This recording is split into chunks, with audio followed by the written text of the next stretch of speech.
Let's begin first. There's been a little flap this week with the phrase "the Arkansas Promise." Your scholarship program, Arkansas State University, claims they've got some sort of rights on that. Kind of walk us through that flap. Where does it stand today? Well, the fact is we're in discussions with them, but that's not the important thing. The important thing is the substance of the proposal, which is to provide financial assistance to students that achieve a 2.5 grade point average in high school in Arkansas and go on to an Arkansas college. And by putting together the lottery scholarship, Pell Grants, other federal assistance, and other scholarship assistance, we'll be able to provide full tuition to those students. We're working out the issues surrounding the name. You're confident it'll get worked out, though. I am confident that'll get worked out, and the fact is what's far more important is the proposal. And what is important about that is moving Arkansas from where we are today, which is 49th out of 50 states in the percentage of our adult population with a college degree. We have to do better than that to compete in the 21st century for the types of jobs that we want. But in addition, it has become more and more expensive for families to go to college. At the same time, a college education has become that much more important in order for us as a state to compete. This proposal is addressed squarely at that. And people are beginning to see that. We've had commentary just this week from two of the deans of the print media, right, who have said that this is a proposal that needs to be the focus of the gubernatorial campaign because higher education is so important to our future. How does this work without, as some people have said, either cutting services, raising taxes? I mean, you look at the lottery scholarship for freshmen this year, it's $2,000. A semester now at U of A or UCA, $7,700. I mean, that's a big gap to make. Well, as you know, though, David, I mean, the way they've structured the scholarship proposal is $2,000, $3,000, $4,000, and $5,000. Right. So we shouldn't be moving off of that $2,000 figure. But the other thing is the reason that the scholarship levels have been cut back is because the program has been far more successful in terms of the number of students that are accessing the scholarship than the legislature predicted. So we know that this works. We know that students respond to the financial assistance. We've seen that down in El Dorado, Arkansas as a classic example. We've seen it in Arkadelphia where they have promise programs like this. It will work for the state of Arkansas. There is no better investment than we can make. We know that the lifetime earnings of a college graduate are on average $1 million more than the lifetime earnings of someone with a high school diploma.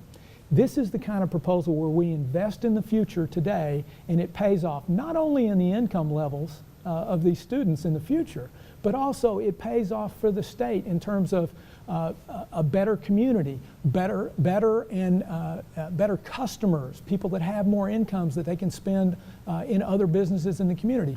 You can look across the country. Income levels in a state are tightly tied to the percentage of the adult population with a college degree. And given that we're 49th out of 50, ahead of only West Virginia. How do we fix retention levels? I mean, these kids aren't keeping the scholarships. It's money that's... But look, it is not all of the students that are losing the scholarship, right? No, clearly. Yeah. Clearly. So we have seen increased enrollment, and we have seen greater numbers of graduates. Look at the University of Arkansas at Fayetteville, where in the first year of the lottery scholarship, freshman enrollment of Arkansas students went up by 33%. At the end of the second year, it was up by 50% over previous levels.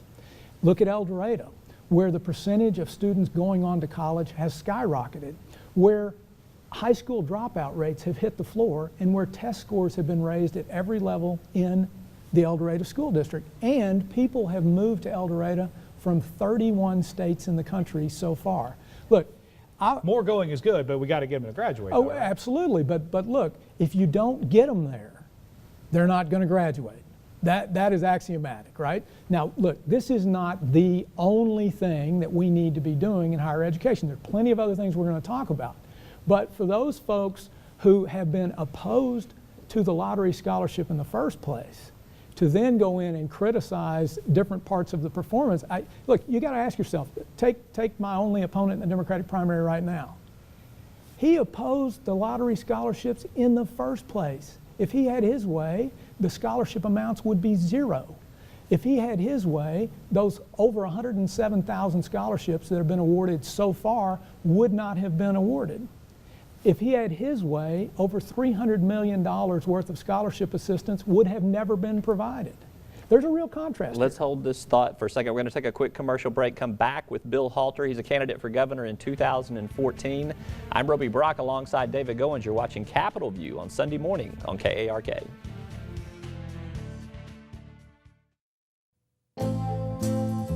Farm Bureau helps protect its members in more ways than you might think. They've always been the voice of agriculture in Arkansas, working on behalf of folks like me when nobody else would. And Farm Bureau stands for the values that Arkansas families care about. They've protected my right to farm and make a living, which helps everybody who likes food on the table. You know what they say, Arkansas counts on agriculture, and agriculture counts on Farm Bureau. You're watching Capitol View, Sunday morning talk focused on the political scene in Arkansas. And we hope you've had time to get another cup of coffee. Welcome back to Capitol View. I'm David Goins. And I'm Roby Brock. We're joined by Bill Halter. He's a Democratic candidate for governor in 2014. Before the break, we were talking about lottery scholarships, higher education. I want to pull a quote from an op-ed that you referenced from Roy Ockert, former Jonesboro Sun editor. He writes a statewide column now. Quote, instead of cutting taxes, the legislature could have channeled $140 million or so into college scholarships. If Halter's numbers are right, that might have been almost enough to fund the Arkansas Promise. Could have also stopped what we're seeing in some other cuts to higher education that are going on in scholarships right now. As governor, would you have fought against those tax cuts to protect that money for higher education? Well, let me say a couple things about that, Roby. First, in the proposal that we put out, right, we indicated that there would be necessarily an increase in general revenues devoted to this in order to fund it. Growth revenue. Growth revenue, that's right. We said $50 to $75 million. Now, I'm also made very clear that we are not proposing to raise taxes in order to fund this program, nor do we think it's necessary. As you know well, having followed this, both of you guys have followed this for a while, every year the general revenue budget grows because of economic growth and so forth, and it is significantly more than that $50 million that I referenced. So to answer your question in the first instance, I would say it is not necessary to raise taxes. Now to your second question about the specifics of these particular proposals and so forth. Look, we're talking about a big budget. We're talking about a $5 billion general revenue budget. We're talking about a number of other billions of dollars that are coming in from other revenue streams. So I don't want to get into every little detail of what the legislature just did. The fact is, in 2 years, we'll be fashioning another budget. It will be reflective of the circumstances there. Just as Governor Beebe said he wanted to reduce the sales tax on groceries, said that he would do it within budget constraints, and then went about the business of doing that, that's what I'm saying, that we will do this without raising taxes. It is very much a priority for me because I believe that these expenditures for students to get those college educations is one of the best investments that we can make. So theoretically, would this be a tiered approach? I mean, maybe not everything the first year and then you build up to a full ride? You could absolutely phase this in over several years. That's one approach you could take. But what I would say to folks is that we need to do as much as we can do responsibly within the budget while meeting all the other needs that are out there, right? Every year there is the ability to reprioritize. And that's what we're talking about here, and I'm saying to folks, this is one of the highest priorities that we can have because it's an investment in our future, and it is necessary for us to compete in the 21st century economy. And one more quick budget pie question as it relates to higher education. You said, general revenue stuff will grow. The pie gets bigger. Does higher education need a bigger piece of that pie, or can they maintain that 17% and be okay? Well, no, this is a very interesting point that you raised, David, and in fact, if you look back, you'll see a couple of things have happened. First, the percentage of the budget that's been going to higher education has actually gone down, right? And this is not just an issue in Arkansas. It's been happening in a number of states across the country. Simultaneously, what's been happening is the burden borne by tuition on students and parents has gone up. And we've gotten to a point where this is unsustainable for families, for middle-class families, and this is a proposal to help. We've got less than 30 seconds Sure. here. You have run for governor before, backed down into the lieutenant governor's Right. race. There's been chatter that you might have your names floated for perhaps 2nd District Congress, perhaps another race.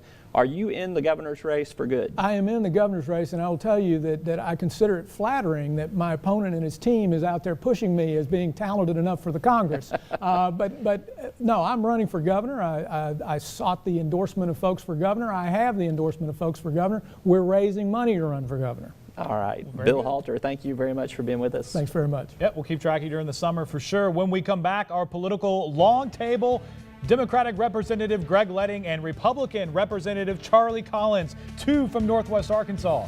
I'm David Goins alongside Roby Brock, and you have the Capitol View on Sunday morning on KARK.